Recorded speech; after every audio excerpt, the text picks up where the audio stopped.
Hello, and thank you for joining us today in our study of the book of Psalms. Today we are in Psalm 128.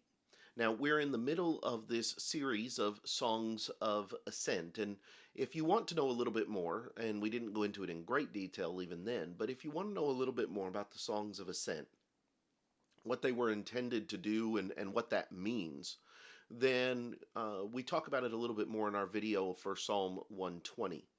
But here in Psalm 128, you have this short song. It's only 6 verses in length. And the focus of it is on the family, on the one who fears the Lord and the impact that that fear of the Lord, that willingness to serve the Lord and desire to serve the Lord, what that has on the family around that individual. And so as you look at it, we want to recognize, and we do recognize, that this is not a guarantee in all instances that things happen, that there are different circumstances that apply, that all of these various things are general in their nature, not specific and perfect in every respect to every individual.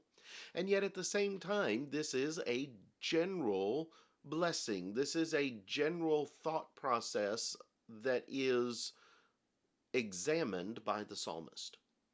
And so let's look at what the psalmist has to say in Psalm 128. Beginning in verse 1, we read, "Blessed is everyone who fears the Lord, who walks in his ways. When you eat the labor of your hands, you shall be happy, and it shall be well with you. Your wife shall be like a fruitful vine in the very heart of your house, your children like olive plants all around your table. Behold, thus shall the man be blessed who fears the Lord. The Lord blesses you out of Zion, and may you see the good of Jerusalem all the days of your life. Yes, may you see your children's children. Peace be upon Israel." As you look at the psalm, there's a couple of different vantage points that are going to be discussed, but I want you to notice that it fully weighs in on the one who fears the Lord and walks in his ways. So we're not talking about somebody who simply believes in God. We're not talking about someone who just generally accepts the existence of God. We're talking about someone who is fully focused and who is fully invested in not just believing in God, but who fears God and who strives to walk in the ways of God. It doesn't mean the individual is perfect, doesn't mean they've got everything figured out, but that's their goal and that's their desire. When you look at it, you begin the psalm with the recognition of who the man is, that this man is one who is blessed. And he is blessed from the standpoint of he finds joy and happiness, and things will be well with him. Verse 2, that he eats the labor of his own hands. In other words, he's hardworking. Here is an individual who seeks to do what is right. He is not lazy, he is not slothful. He finds things to do, and he provides for himself and for his family. He is one who has joy and peace and happiness because he is serving God, but also because he is doing what he should do and he is acting as he should act. The end of the psalm, you have more definitions of the man. He in verse 4 and following, it says, "Behold, thus shall the man be who blessed who fears the Lord.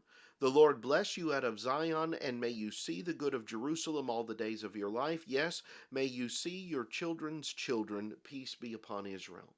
Now, the blessing here is that you may see good in your days, that you may live a long and fruitful life to see your grandchildren.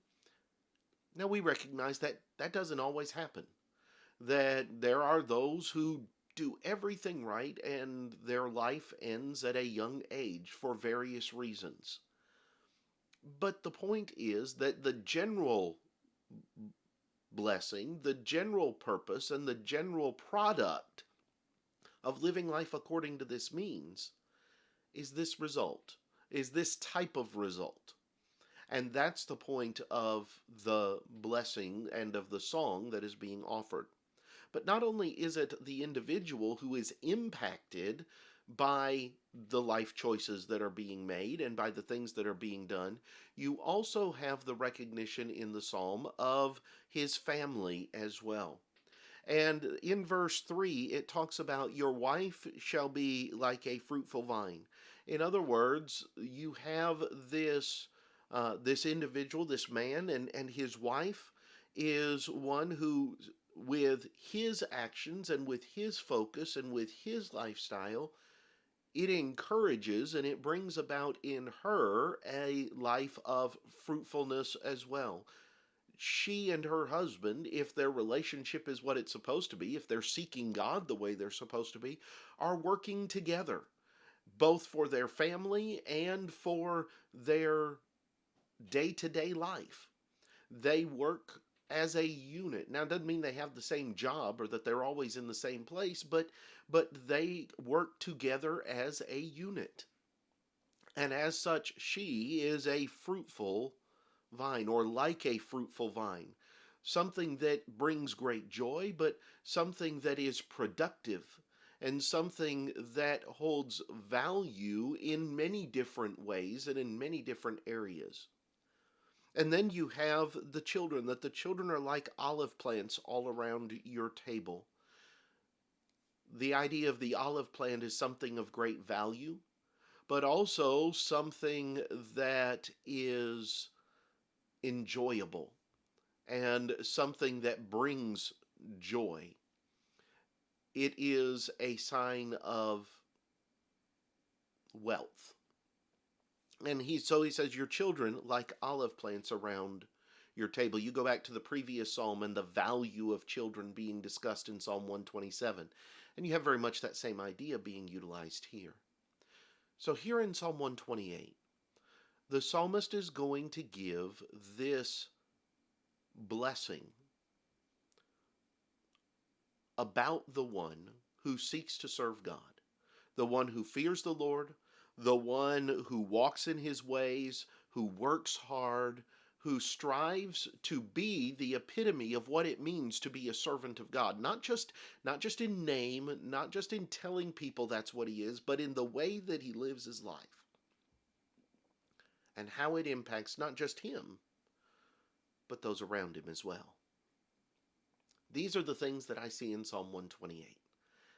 I hope that they've been beneficial to you, and I hope that they help you as you seek to put the things of Psalm 128 into effect in your life. Next time we'll come back and we'll look at Psalm 129. Thank you so much for watching the video today and for continuing with us in our study through the Psalms. Until next time, I hope you have a great day.